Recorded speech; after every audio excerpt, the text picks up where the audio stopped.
But back on this. So city slickers, urban folks, rural people, farmer boys, whoever this may be for, this is an idea. Go and talk to the people that, even if they have, if they do guided hunts, or each person has their own hunt stands, knock on the door, ask if there's anything that you can do to help them prepare for the upcoming deer season. Not only deer season, but duck season too. They have duck blinds out on the ponds. Maybe they need their duck blinds being put up or repaired. Most of them need to be repaired. So that's a good little side hustle you can do after your working hours if you have a job. If not, you can do it on the weekends. You can do it all day long. So bill stands, hang tree stands. That's a hanging tree stand. Oh, the other thing is they have deer feeders. And this could also work for down in Texas. Well, here even parts of Oklahoma, they got a bad problem with wild hogs. Thank goodness I don't have them here, but apparently they're only like 14, 17 miles away from me. They're making their way here, and we'll probably have to deal with it one of these days. But you fill the feeders, or fix the hog traps, because they want to come in, they get rid of these hogs. But deer feeders, game feeders, let's just call them game feeders, because that could cover the whole gamut. But repair them, fix them, feed them, get the feed ready for them to do that. So, the other thing is, that's why I made notes. I had to keep looking at my notes, is game cameras. I don't have game cameras out here.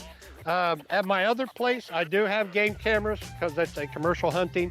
And so, but you want to capture to find out what kind of wildlife is coming through. I did have a game camera here one time, and it was on a deer feeder.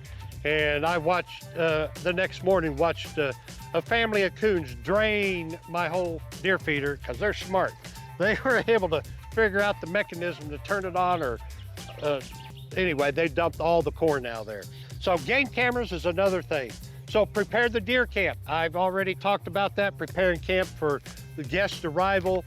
Cutting the firewood, that's a big one. I have to cut firewood. I will pay to cut firewood. Get out there and cut firewood for those people because they want to go out and enjoy. It's not very enjoyable when you're in the middle of deer camp in the middle of an ice storm or snowstorm. It's 18 degrees out and you run out of firewood. Then you have to go out and you cut it, and you get all hot and sweaty because you're working so hard in that cold weather. Then you freeze to death practically when you come back, and it just makes for a miserable time. So a lot of people at these deer camps and or getting ready for the hunting season want their firewood cut now, and to be able to have it stacked and seasoned. And by that time, it's hopefully seasoned out to have good, enjoyable campfire time with their guests, friends, or family. So this is just a prop. I wanted to bring it out. This is actually my bow.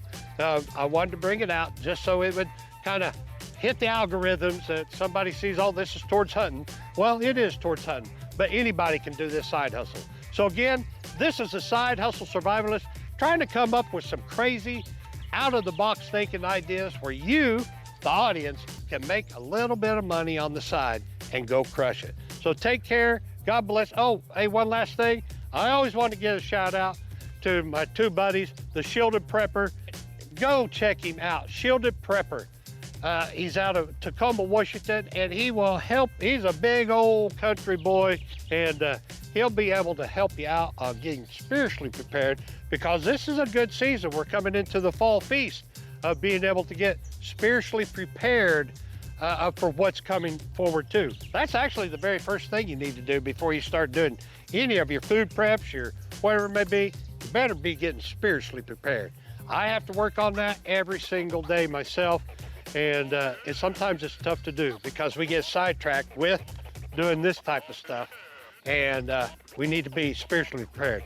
Go see my other buddy Chris at Financial Prepper. He and his wife Stacy, they go over all the most current events. They tell you what's coming down the pike.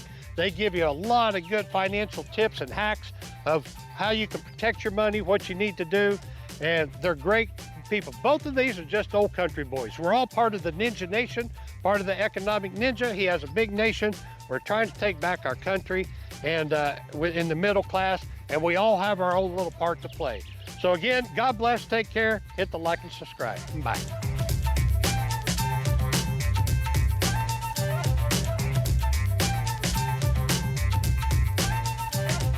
at arm's length.